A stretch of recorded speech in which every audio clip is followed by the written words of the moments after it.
Hey, Chris here. Let's talk about amateur mistake number 731, which is overdoing it when you're processing audio. And by overdoing it, what I mean is you do too much. So let's get specific. I can't see my notes. Okay.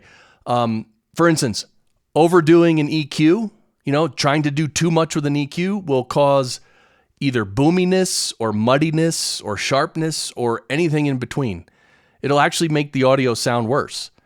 Overdoing a compressor will cause the pumping and breathing effect, where when the person gets loud, the compressor sucks it down, and then when the person talks normally, they get loud. It's like this weird pumping and breathing effect.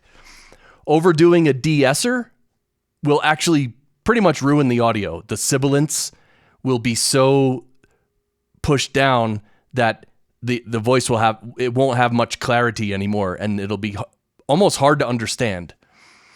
Overdoing saturation will cause distortion. And this applies to all effects, really. And it's an amateur mistake. So I have a solution that you can use to make sure you don't do this. We'll use EQ as the example. So let's say you're EQing someone's voice for a podcast, right? And you might, try to find some frequencies that sound good and boost them. Okay, that makes sense. But let's say you find a good frequency in the low frequencies and you boost it. And let's just say you boost it 6 dB, and that sounds good, right? You're adding a lot of fullness to the sound. It makes it sound more like radio and all that. Okay, good, fine. But maybe instead of 6 dB, anyway, this is the technique I'm explaining to you.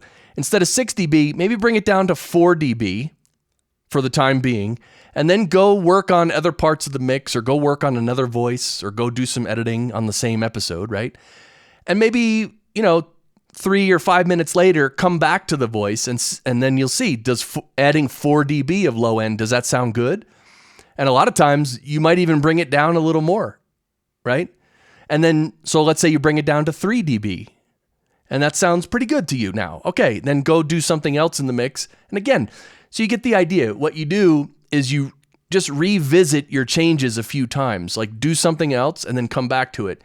And this will help you get more perspective on it and hear it in context to everything else you're adjusting, right?